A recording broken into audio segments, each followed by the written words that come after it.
வணக்கம் நண்பர்களே, உங்கள் வெற்றிவேல். இன்னைக்கு நம்ம எதை பத்தி பேச போறோம்னா, இப்போ பரபரப்பா சூடா ஒரு பிரச்சனை போயிட்டு இருக்கு. அதாவது நம்ம ஊர்ல சமைக்கிறதுக்கு எரிபொருள், அதாவது எல்பிஜி சிலிண்டர் உண்மையாவே இருக்குதா இல்ல காலியா போதா? ஏன்னா இப்ப என்ன சொல்றாங்கன்னா, இன்னைக்கு நீங்க புக் பண்ணாலுமே 2-3 வாரம் ஆகலாம், இல்ல 2-3 மாசம் கூட ஆகலாம், ரொம்ப நாளுக்கு அப்புறம் தான் வரும்னு சொல்றாங்க. ஆனா அது உண்மையா? ஏன்னா கவர்மெண்ட் உண்மையா அது உண்மையா? ஏன்னா அரசாங்கம் என்ன சொல்றாங்கன்னா, அப்படிலாம் ஒண்ணும் இல்ல, ஷார்டேஜ்லாம் கிடையாது, நாங்க ஒரு 2.5 நாள்ல டெலிவரி பண்றோம்னு சொல்லிட்டு இருக்காங்க. ஆனா இதுதான் உண்மையான நிலவரமா, என்ன நடந்துகிட்டு இருக்குது? எல்பிஜி மட்டும் இல்ல, இப்ப நம்ம பேச போறது பெட்ரோல் பத்தி பேச போறோம். ஏன்னா பெட்ரோலுங்கிறது இதுல ஒரு முக்கியமான ஒரு பொருளா இங்க போயிட்டு இருக்கு. பெட்ரோல் மட்டும் கிடையாது, பெட்ரோல் டீசல் பத்தி நம்ம பேச போறோம். காரணம் என்ன அப்படின்னா, இது எல்லாமே எங்க இருந்து வருது அப்படிங்கிறது நம்ம எல்லாத்துக்குமே தெரியும். ஆனா இந்த காணொலியில நம்ம ரொம்ப முக்கியமா நம்ம பார்க்க போறது என்ன அப்படின்னா, உண்மையிலேயே இந்த நிலவரம் போயிட்டு தான் இருக்கா, நம்ம பொதுமக்களா என்ன செய்யணும், நம்ம ஆர்டர் போடணுமா, இல்ல காத்து இருக்கணுமா, இல்ல வேற ஏதாவது இதுக்கு ஒரு ஆல்டர்னேட்டிவ் இருக்கா, நம்ம தேடி போகணுமா அப்படிங்கறத பத்தி தான் நம்ம பேச போறோம். மனசு விட்டு பேச போறோம், சரியா? அதாவது களத்துல என்ன இருக்குங்கிறத பேச போறோம். கவர்மெண்ட் சொல்றது இருக்கட்டும், நியூஸ் சேனல்ஸ்ல நம்ம பாக்குறதா இருக்கட்டும், ஆனா உண்மையிலேயே நம்ம களத்துல நம்ம தான் அடி வாங்கிட்டு இருக்கோம் இல்லையா?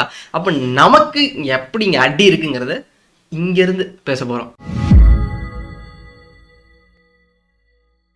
இப்ப இந்த பிரச்சனை எல்லாமே எங்க இருந்து தம்பி ஆரம்பிச்சது?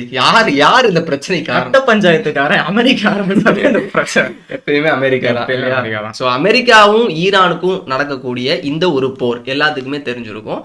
அதனாலதான் பார்த்தோம்னா இந்த பிரச்சனை, அதாவது நமக்கு உண்டான எரிபொருள் தட்டுப்பாடு அப்படிங்கிறது இந்த இடத்துல நடந்துட்டு இருக்கு, சரியா? இந்தியா பொறுத்தளவுக்கு இங்க என்ன பிரச்சனைன்னு நம்ம உன்னிப்பா கவனிக்க வேண்டியது. முதல்ல நம்ம யோசிப்போம், என்னென்ன பிரச்சனை இருக்குன்னு பேசுவோம், அதுக்கப்புறம் அதை எப்படி நம்ம பண்ணணும் அப்படிங்கறது யோசிப்போம். அதாவது இன்னைக்கு சுட நம்ம பேசிட்டு இருக்கப்ப காலேஜ்ல இருந்து ஒரு நோட்டிபிகேஷன் பாத்து, அதாவது என்னன்னா, ஹாஸ்டல்ல இருக்கிறவங்க எல்லாத்துக்குமே நாங்க ஃபுட் மெனு, சரியா, அந்த சாப்பாடு அடுத்து என்ன போட போறோம் ஹாஸ்டல்ல பசங்களுக்குங்கிறத மாத்துறாங்க. முன்னாடி நிறைய குசின்ஸ் வச்சிருப்பாங்க, இந்தியன், சைனீஸ், நார்த் இந்தியன் நிறைய இருக்கும். சைனீஸ் நம்ம ஹாஸ்டல் இல்ல, ஆனா அந்த மாதிரி நார்த் இந்தியனுக்கு தனியாவும் சவுத் இந்தியன் தனியாவும் இருக்குது.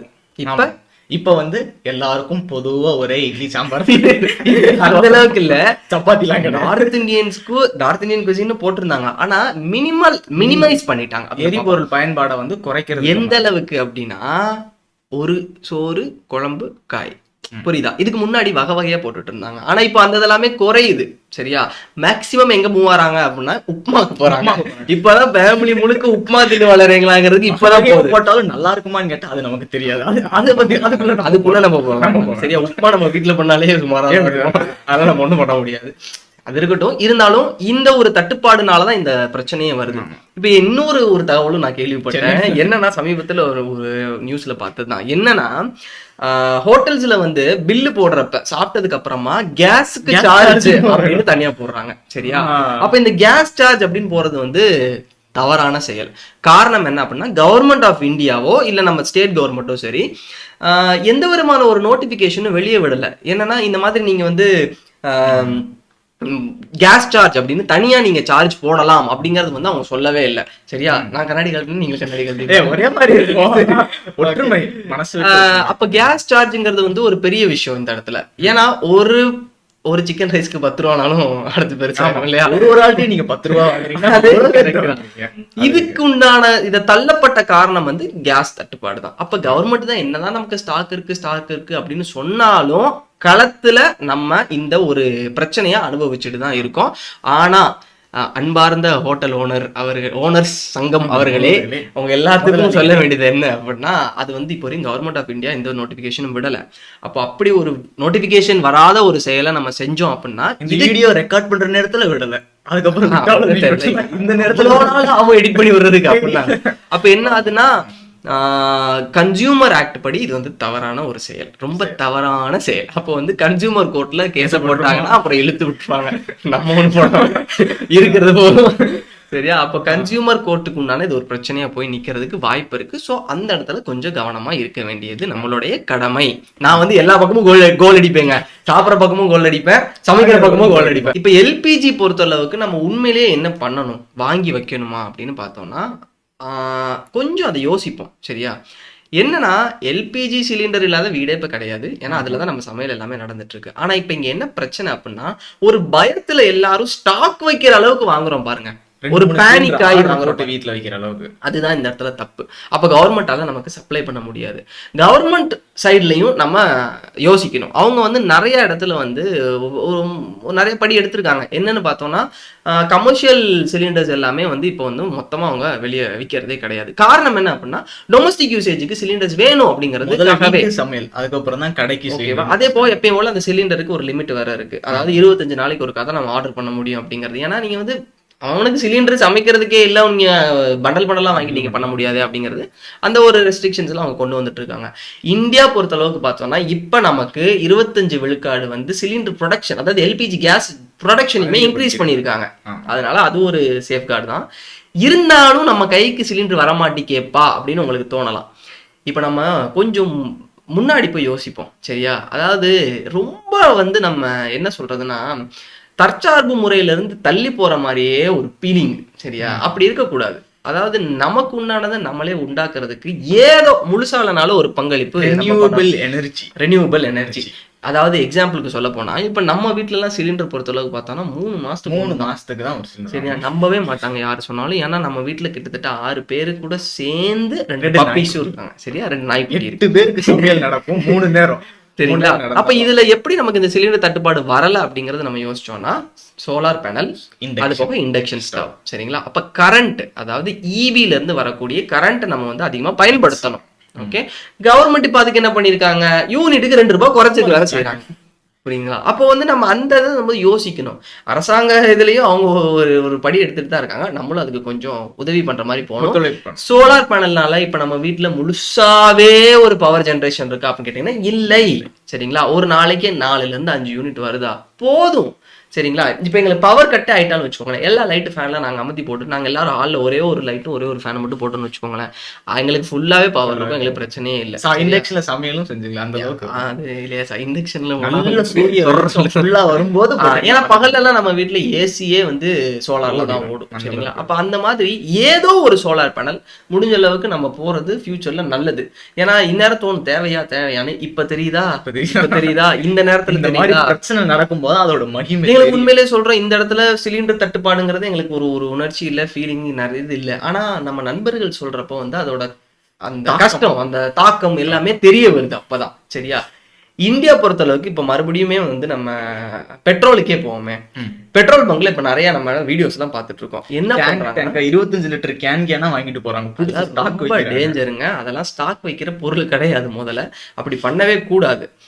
பெட்ரோல் பொறுத்தளவுக்கு தட்டுப்பாடு வருமா வராதா அப்படின்னா அது ஒரு நல்ல கேள்வி. கவர்மெண்டே வராது அப்படின்னு சொன்னாலும் வர்றதுக்கு வாய்ப்பு இருக்கு. இந்த நிலவரம் வந்து நீடிச்சுச்சுன்னா வரும், நல்லாவே வரும். காரணம் என்ன, அதுக்கு காரணம் என்ன அப்படின்னா, நம்ம 90 விழுக்காடு பெட்ரோல் பொருட்கள், க்ரூட் ஆயில் எல்லாமே நம்ம இம்போர்ட் தான் பண்றோம். இந்தியால நம்ம இறக்குமதி தான் பண்றோம், சரிங்களா? ஆனா எல்பிஜி பொறுத்தளவுக்கு 60 விழுக்காடு தான் நம்ம இம்போர்ட் பண்றோம். அப்ப அதுல நம்மளோட தெரியும் நம்ம எவ்வளவு உருவாக்குறோம், நமக்கு எவ்வளவு தேவை இருக்கு அப்படிங்கறது அதுலயும் நம்ம புரிஞ்சுக்கலாம். அதனால பெட்ரோல் தட்டுப்பாடு வர்றதுக்கு வாய்ப்பு இருக்கு. அதனால எல்லாரும் போய் வாங்கணும் கேள்வி. இப்ப அதனால வாங்கணுமா, ஸ்டாக் வைக்கணுமா?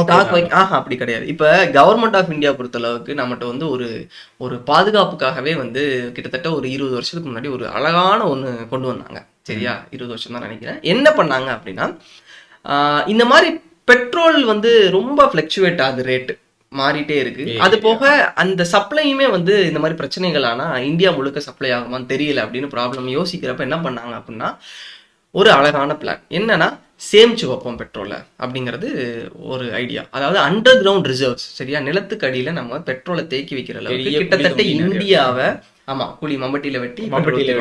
அப்போ வந்து என்ன ஆகுதுன்னா, வாரக்கணக்கு தான் நம்மளால ஆனா தாக்கு பிடிக்க முடியும். ஏன்னா இந்தியாங்கிறது world's number 1 populated largest democracy. இவ்வளவு பெரிய, அதனால இப்படிங்கிறதுக்குள்ள நம்ம காலி ஆயிரும். அதனால அது ஒரு காரணம் இருக்கு. ஆனா எல்பிஜி பொறுத்த அளவுக்கு அப்படி கிடையாது, முன்னாடி சொன்ன மாதிரி. சரி, இப்ப பெட்ரோல்ல இன்னொன்னு பார்ப்போம். இவ்வளோ நாளா நம்ம பெட்ரோல், இது வந்து ஒரு ஃபன் ஃபேக்ட், இது எத்தனை பேருக்கு தெரியுங்கிறது நீங்க கமெண்ட்ஸ்ல சொல்லுங்க. அதாவது என்னன்னா, இவ்வளோ நாளா கவர்மெண்ட் ஆஃப் இந்தியா பெட்ரோலை ஈரானோ குவைத்தோ ஒமானோ நமக்கு அங்கே மிடில் ஈஸ்ட் கண்ட்ரிஸ்லேருந்து இறக்குமதி பண்ணியிருக்காங்க. அப்போ அவங்க வாங்குற ரேட்டுக்கு தான் நமக்கு விற்றாங்களா? அது கவர்மெண்ட் தானே, அதில் லாபங்கிறது மினிமலாக தான் இருந்துச்சுன்னு பார்த்தோன்னா கிடையவே கிடையாது. நல்லாவே லாபத்துல தான் நமக்கு இவ்வளவு நாளா வந்துட்டு இருந்தது. அதாவது கவர்மெண்ட்டுக்கு லாபத்துல வந்துட்டு இருந்தது, மக்களாகி நமக்கு கொஞ்சம் நட்டத்துல தான் போயிட்டு இருந்தது. ஆனா அது நட்டம்னு சொல்ல முடியாது, அது இன்சூரன்ஸ் அப்படின்னு நம்ம எடுத்துக்கலாம். சரிங்களா? அதாவது அவங்க என்ன சொல்லியிருந்தாங்க அப்படின்னா, பெட்ரோலோட ரேட் வந்து பயங்கரமா ஃபிளக்சுவேட் ஆகும் இந்த மாதிரி பிரச்சனைகள் வரப்ப. அப்ப மக்களுக்கு அந்த தாக்கம் உடனடியா இருக்கக்கூடாது. அப்ப அவங்க என்ன பண்றாங்க, ஒரு அதிகமான அளவுல ஒரு ரேட்டை ஃபிக்ஸ் பண்ணிட்டு இதுதான் ஸ்டாண்டர்டா நாங்க மெயின்டைன் பண்ண போறோம் அப்படின்னா அவங்க இவ்வளவு நல்லா மெயின்டைன் பண்ணிட்டு இருக்காங்க. அப்ப குறைஞ்சாலும் சரி, புரியுதா, பெட்ரோல் ரேட் குறைஞ்சாலும் சரி கூடுனாலும் சரி உங்களுக்கு ஒரே ரேட்ல கவர்மெண்டால கொடுக்கும். ஆனா எவ்வளவு நாள் இதே ரேட் வரும் அது தெரியல. அது வந்து இப்ப 100 ரூபாய்க்கு வாங்குறோம், 105 ரூபாய்க்கு உண்மையாவே கவர்மெண்ட் வாங்குது, ஆனா 100 ரூபாய்க்கு தான் நம்ம கொடுக்குறாங்கன்னா எவ்வளவு நாள் கொடுப்பாங்க அது தெரியல. அது தெரியல. அது வந்து ரிசர்வ் இருக்கிற வரைக்கும் தருவாங்க. அதுக்கு ஆனா இது எல்லாத்துக்கும் போக கடைசியில ஒரு எனக்கு மனசுல டக்குன்னு தோணுச்சு, அதனால நிறுத்திட்டேன். முக்கியமான கோரிக்கை, முஸ்லீம் நண்பர்கள் வந்து கண்டிப்பா இந்த எல்பிஜி தட்டுப்பாடுனால ரம்ஜானுக்கு பிரியாணி மட்டும் கொடுக்காம இருந்துடாதீங்க. உனக்கு பிரச்சனை இல்லை, வெஜிடேரியன் மட்டும் சொல்றேன். எனக்கு குஸ்கானாலும் வேணுமா? சரியா, எனக்கு குஸ்காலனாலும் அந்த சைட்ல அந்த கத்திரிக்காய் வைக்கிறதாச்சும் எனக்கு வேணும். சரியா, அது வந்து கண்டிப்பா மேண்டேட்டரி. அதனால அது மட்டும் கொஞ்சம் நீங்க குக்கர்ல கொஞ்சோண்டு சுரண்டி கொடுத்தாலும் பரவாயில்ல. இப்போ வந்து புதுசா வந்து நிறைய பேர் பார்த்திருப்பீங்க, இன்ஸ்டாகிராம்லயும் வந்து யூடியூப் ஷார்ட்ஸ்லயும் வந்து இந்த ராக்கெட் ஸ்டவ் விறகடுப்புக்கு வந்து நிறைய ப்ரொமோஷன்லாம் வருது. அதாவது இந்த அளவுக்கு மோசமாயிட்டு இருக்கு. இது ஒரு காலத்துல இருந்ததுதான், இதோட ப்ரொமோஷன்ஸ் எல்லாம் ஓடிட்டு இருந்தது. ஆனா அது ஒரு இவ்வளவு இந்த அளவுக்கு இல்ல. எப்ப தட்டுப்பாடு வந்து தலைவிரிச்சு ஆட ஆரம்பிச்சோ அப்பதான் வந்து உண்மையிலேயே இந்த தாக்கம்ங்கிறது தெரியுது. நமக்கே இந்த அதாவது தமிழ்நாட்டுக்கே இந்த நிலவரம்னா உண்மையிலேயே யோசிச்சு பார்ப்போம். இந்தியாவில் வட மாநிலங்கள்லாம் எவ்வளோ சிரமப்படுவாங்க அப்படின்னு பார்த்தோம்னா கொஞ்சம் கஷ்டமாக தான் இருக்குது. காரணம் என்னன்னா அவங்ககிட்ட நம்மகிட்ட இருக்கிற அளவுக்கு வளமும் கிடையாது, அதே போல் பொருளாதாரமும் கிடையாது. அப்போ அவங்க அதை எப்படி மீண்டு வருவாங்கங்கிறது தெரியல. இப்ப எல்பிஜி நிறைய பேர் கேஸ் சிலிண்டர் பயன்படுத்தாம வந்து இண்டக்ஷனை யூஸ் பண்ண ஆரம்பிச்சிட்டாங்க, பயன்படுத்த ஆரம்பிச்சிட்டாங்கன்னா அப்ப கரண்ட் மின்சாரம் கவர்மெண்டால தர முடியும். மின்சாரம் இப்போதைக்கு தர முடியும். சரியா, எல்லாருமே பண்ண முடியும். அதாவது கொஞ்சம் ப்ராக்டிகலா பேசுவோம். நம்ம நாளைக்கு எல்லாரும் மாற போறது இல்லை, மெல்ல மெல்ல தான் மாற போறாங்க. அப்படியே பார்த்தாலும் கவர்மெண்டால இப்போதைக்கு மின்சாரத்துக்கு பிரச்சனை இல்லை அப்படிங்கறத அறிவிச்சிருக்காங்க. காரணம் என்ன அப்படின்னா அது வந்து நிலக்கரியில இருந்து உண்டாக்கக்கூடியது. நமக்கு அது மட்டும் கிடையாது, சஸ்டைனபிள் ரெனியூவபிள் எனர்ஜிஸ் நம்மகிட்ட இருக்கு. ஏதோ இருக்கு, தமிழ்நாட்டுல இருக்கு. நம்மகிட்ட சோலார் பேனல்ஸும் நம்மகிட்ட நிறைய இருக்கு. கவர்மெண்ட் சைட்ல இருந்து ஹைட்ரோ, அதாவது டேம்ல இருந்து கரண்ட் எடுக்கிற அந்த நீர்ல இருந்து எடுக்கக்கூடிய பெல்ட் இருக்கும் தமிழ்நாட்டுல ரொம்ப பெருசு, அந்த இந்தியாலே பிக்கஸ்ட். அப்ப நம்மகிட்ட இந்த மாதிரி இருக்கிறப்போ நம்மளால கரண்ட்டுக்கு அவ்வளவு தட்டுப்பாடு இப்போதைக்கு இல்லை. சரியா, ஏன்னா கரண்ட் கட்டுக்கூட இப்ப நம்ம பெருசா நம்ம ஏரியாஸ்ல விருதுநகர் மாவட்டத்துல நாங்க பெருசா அனுபவிக்கிறது இல்ல. மற்ற மாவட்டங்கள் எப்படிங்கிறது தெரியல. தெரிஞ்சா நீங்க கமெண்ட்ஸ்ல சொல்லுங்க, நாங்களும் தெரிஞ்சுக்கிறோம். சரி நண்பர்களே, மொத்தத்துல இப்ப காணொலி முடிக்கிறதுக்கு முன்னாடி அதுல ஒரு சின்னது என்னன்னு பார்த்தோம்னா, இப்ப இந்தியாவில மட்டும்தான் இந்த பிரச்சனையா அப்படின்னு பார்த்தோம்னா கிடையாது. சரிங்களா, இந்தியாவில மட்டும் கிடையாது, இது உலகம் முழுக்க இந்த பிரச்சனை போயிட்டு தான் இருக்கு. சரி, அமெரிக்கா அடிக்கிறாங்களா, இப்ப அமெரிக்காவுக்கு பிரச்சனை இல்லைன்னு பார்த்தா அமெரிக்காவுக்குமே இதுல பிரச்சனை தான். காரணம் என்னன்னா நம்மளை விட இந்த பெட்ரோலியம் ப்ராடக்ட்ஸை அதிகமா கன்சியூம் பண்ணக்கூடியது யூஎஸ் தான், அமெரிக்கா தான். அப்ப அவங்களுக்கு இதை விட பிரச்சனை இருக்குது. ஆனா என்ன, தலைவர் அடிக்கிறதுனால அவர் அப்பப்ப தூக்கிட்டு போயிடுவார் போல, ஆட்டை போடுறதுனால அவங்களுக்கு அந்த ஒரு பெரிய இம்பாக்ட் இருக்காதோ என்னமோ. நம்மளை விட அவங்களோட ஆயில் ரிசர்வ்ஸும் இருக்கு. சரி நண்பர்களே, இப்ப மொத்தத்துல வந்து பார்த்தோம்னா நம்ம மக்களா என்ன செய்யணும் அப்படின்னு அதுதான் முன்னாடி இருந்து பேசிட்டு இருக்கோம். என்ன அப்படின்னா ரொம்ப பயப்பட வேண்டாம். சரிங்களா, ஐயோ தட்டுப்பாடு ஆயிடுச்சு அப்படின்னு ரொம்ப பயப்படுறதுனால என்ன ஆகுதுன்னா நம்ம வந்து அளவுக்கு மீறிய ஸ்டாக் வந்து நம்ம எடுத்து வச்சுட்டு இருக்கோம். அப்படி வேண்டாம், நமக்கு தேவையான அளவு மட்டும் ஸ்டாக் எடுத்து நம்ம வைக்க ஆரம்பிச்சா மட்டும்தான் உண்மையிலேயே நமக்கு சிலிண்டர் தேவை இல்லைனாலும் இல்லாதவங்களுக்கு போய் சேரும். காரணம் என்னன்னா களத்துல இப்ப சந்திக்கிற பிரச்சனை அதுதான். அதுவும் இப்ப எலெக்ஷன் வேற தமிழ்நாட்டுக்கு அனௌன்ஸ் பண்ணியிருக்காங்க. இன்னும் அது இப்ப எல்லாம் இருக்கிற பிரச்சனை அது வேற ஓடிட்டு இருக்கு. ரோட்ல போறப்பெல்லாம் நிப்பாட்டி செக் பண்றாங்க. சரி நண்பர்களே, அது போக பாத்தீங்கன்னா நிறைய நண்பர்களுக்கு தோணி இருக்கும், என்ன வேல்ப்ரோஸ் தம்பிகளா இப்படி புதுசா இந்த மாதிரி காணொலியில இறங்கிருக்கீங்களே, இப்படி உட்காந்து மைக்கும் நடுவுல வச்சுட்டு 2 பேரும் பேசிட்டு இருக்கீங்களே, பஞ்சாயத்து பண்ற மாதிரி. அது இவன்லாம் என்னென்ன வேலை பார்ப்பான்னு பழைய கஷ்டமா இருக்கு. உட்கார்ந்த இடத்துல பேச உட்கார்றதுக்கு அவரால முடியல. இருந்தாலும் நம்ம வேல்ப்ரோஸ் சேனல்ல இப்ப அடுத்து இது ஒரு புது அங்கமா அடுத்து நம்ம இதை கொண்டு போகலாம் அப்படின்னு ஒரு திட்டம். சரிங்களா, இது எத்தனை நண்பர்கள் எத்தனை பேருக்கு பிடிச்சிருக்கு அப்படிங்கறத நீங்க மறக்காம கமெண்ட்ஸ்ல சொல்லுங்க. அது போக கண்டிப்பா அடுத்து நம்ம என்ன பஞ்சாயத்து பேசணுங்கிறத நீங்க கமெண்ட்ஸ்ல கண்டிப்பா ப்ளீஸ் சொல்லுங்களா, இல்ல சொல்லியே தான் ஆகணும். எல்லாரும் 4 கமெண்ட் போட்டு போங்க. ஏன்னா எங்களுக்கு வந்து என்ன பேசணுங்கிறது கண்டென்ட் வேணும். சரிங்களா, ஆனா என்ன அப்படின்னா நம்மளோட டாபிக் நான் தான் நம்மளும் ஓப்பனாக தான் பேசுவோம். நான் தான் சொல்றேனே, நம்ம வந்து இந்த ஜியோ பாலிட்டிக்ஸ் உலகத்துல நடக்கிறது மட்டும் தான் பேச போறோம்னா கிடையாது. சரிங்களா, உட்காந்து நம்ம மனசை விட்டு என்னென்ன பேசுவோமோ, அதாவது ரொம்ப மனசு விட்டு வேணாம், இல்ல கொஞ்சம் லேசா மட்டும் மனசு விட்டு பேசுவோம். பேசுவோம். என்ன டாபிக் பேசணும் அப்படிங்கறத சொல்லுங்க, கண்டிப்பா நம்ம பேசுவோம். அடுத்தடுத்து நம்ம பெரிய பெரிய தலைங்களை எல்லாம் கூப்பிட போறோம். இலான் மஸ்க் வாரேன்னு சொல்லியிருக்காரு, ஆனா கன்ஃபர்மேஷன் நடக்கல. பாப்போம். இப்போதைக்கு மார்க் மாமா தான் வராரு, அதனால அவரை வச்சு நம்ம பார்ப்போம். ஃபேஸ்புக் மோடி ஐயா, மோடி தாத்தா சரி நண்பர்களே, மொத்தத்துல இந்த காணொலி வந்து உங்களுக்கு பிடிச்சிருக்கும்னு நம்புறோம். நம்ம அடுத்த ஒரு காணொலியில சந்திக்கலாம். அதுவரையும் உங்களுக்கு விடைபெறுவது உங்கள் வேல் ப்ரோஸ்.